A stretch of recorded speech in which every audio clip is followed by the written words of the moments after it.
Hello guys, welcome back to my YouTube channel. So today we will read about the first poem of the first unit, and the name of the poem is The Raven and the Fox. So before reading the poem, let's discuss the two main characters of this poem, that are Fox and the Raven. I hope everybody knows what the fox is, and I will tell you about the Raven. Raven is like a crow, but it is not a crow. Okay, raven is big in size when we compared it to the crow, and it has a shrill and harsh voice just like a crow. So here you can see in the picture, in brown color it is a fox, and in the black color it is a raven. Now let's read and understand this poem further. Mr. Raven was perched upon a limb, and Reynard the fox looked up at him. For the raven held in his great big beak a morsel the fox would go far to seek. So now let's understand what is the first four lines of this poem is trying to tell. So Mr. Raven was perched upon a limb. So here, first understand the meaning of two words in the first sentence. Perched. Perch means to sit on something. Okay, and the second word is limb. Limb is a body part. Generally, it is a arm or a leg. But here in this poem, it is referred as a branch of a tree. Okay, and so the first sentence means Mr. Raven was perched upon a limb, meaning Mr. Raven was sitting on a branch of a tree. Okay, you can see the image in the you can see the image in this page. And the second sentence says that, and Reynard the fox looked up at him. So Reynard is the name of the fox. Okay, the first character of this poem is Mr. Raven, and the second one is the Reynard, who is the fox. Looked up at him. And why the Reynard fox looked at him is Mr. Raven. The answer is given in the next slide. For the raven held in his great big beak, means that Reynard looks up at Mr. Raven because he had something in his big beak. Okay, so next line will tell us about what he has kept in his big beak. A morsel the fox would go far to seek. What is the meaning of morsel?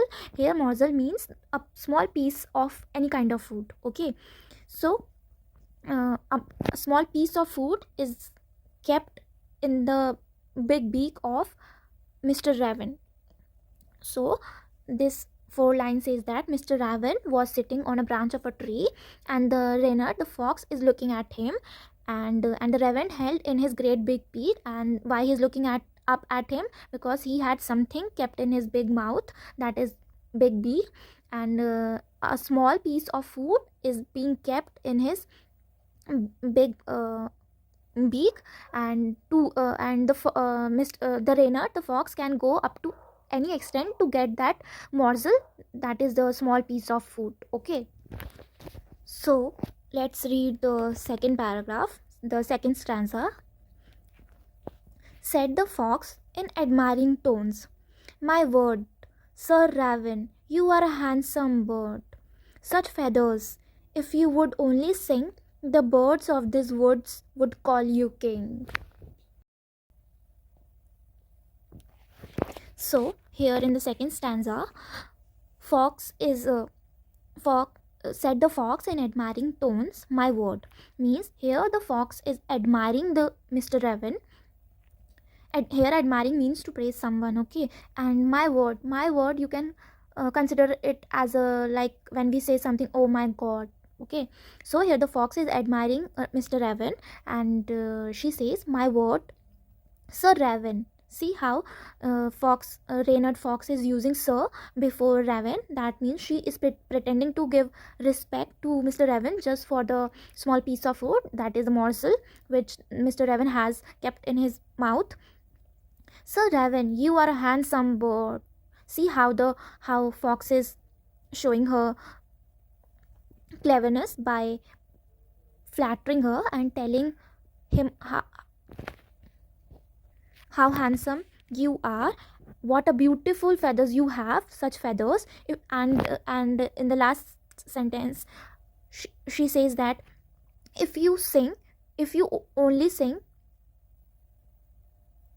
if you would only sing, the birds of this woods would call you king. That means Reynard Fox is giving a suggestion to Mr. Reynard that if he sings, the birds of this forest will consider him a king. So, summarizing this stanza, we can say that Fox is flattering Mr. Raven by giving a false narrative of his beauty, saying it, my word, oh my god, Sir Raven, you are a handsome bird. But in reality, everybody knows that Raven, or a bird like crow, we all consider it as an ugly bird. Okay, and what feathers you have, but in reality, fox do not have beautiful feathers, just like a peacock. If you would only sing, the birds of this woods would call you sing. And Mr. Reynard and Reynard Fox is saying, everybody knows that how the shrill and harsh voice the crow has. So, and no one wants to hear the voice of the crow, but here it is praising its voice by saying that if you sing, the all birds of this forest will consider you as a king of the forest. So here we can see that how clever this fox is, as she has already mentioned that she can go up to any extent to get that morsel. And for that she is doing flattering and buttering to the Mr. Raven. So now let's read the third stanza. The Raven, who did not see the joke, forgot that his voice was just a croak. He opened his beak in his foolish pride, and down fell the morsel the fox had eyed. So here the first line of this stanza says that the Raven, who did not see the joke, means the Raven, he did not understand the true intentions behind her flattery, and he considered he did not understand what is the motive behind it. Why is the fox praising him? And the next line says that forgot that his voice was just a croak, and he did not realize that he is actually joking.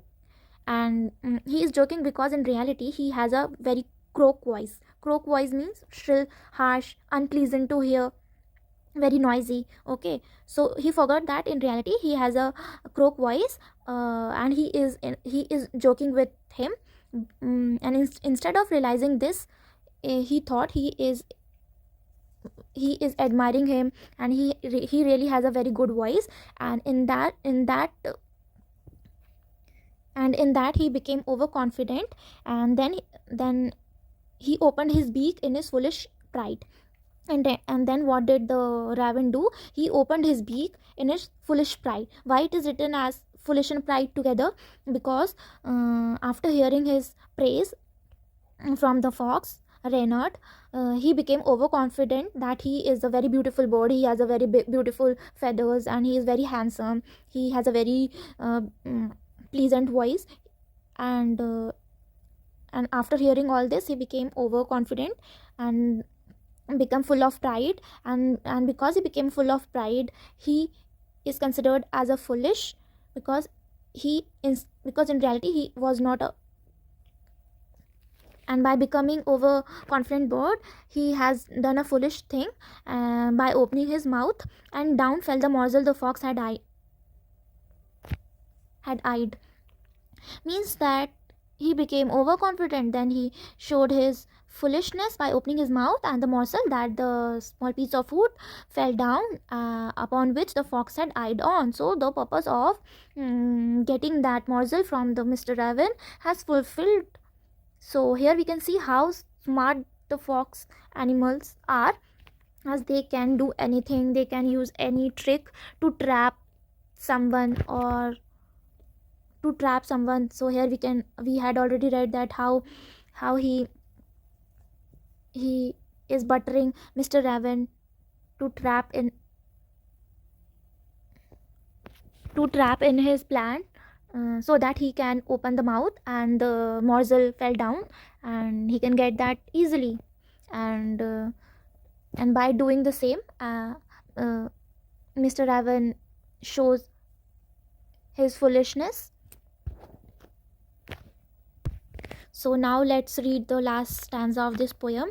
Ha ha, laughed the fox. And now you know, ignore sweet words that make you glow.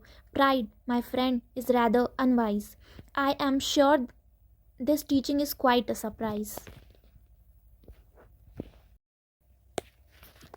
So now the last stanza says that, ha ha, laughed the fox, and now you know.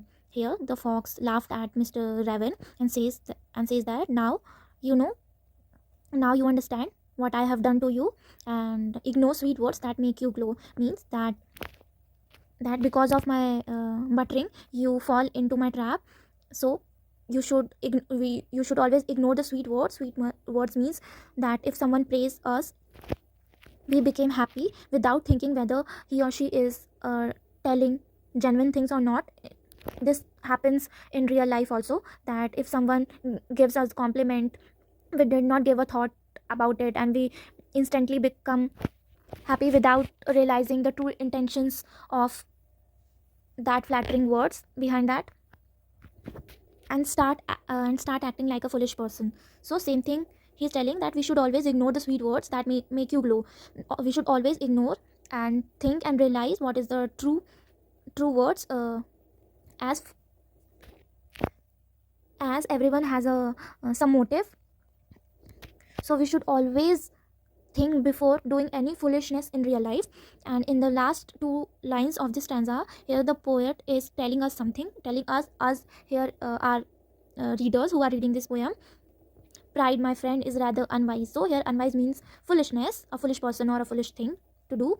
So here the poet says, its readers, that pride is always considered as a foolish things, as it's okay to be confident, but it's not at all good to be overconfident. And I'm sure this teaching is quite a surprise. And the poet is saying that this teaching of that we should not fall into the trap of flattery, and we should not become overconfident and pride, and always ready to realize and understand the true intentions behind anybody's sweet words. And it is a surprise because we never expected how the Mr. Raven fell will fall into the trap of this renegade fox. So this poem is written by Jean de La Fontaine, who is a French poet. So this is a beautiful poem which gives us a moral lesson of we should not fall into a trap of sweet sweet words of someone, and we should always understand and realize and analyze true intentions of anybody who is trying to make us do foolish things, because of which we tend to do what we don't want to do in real life. Okay, so I hope you understand this poem. Thank you and have a nice day.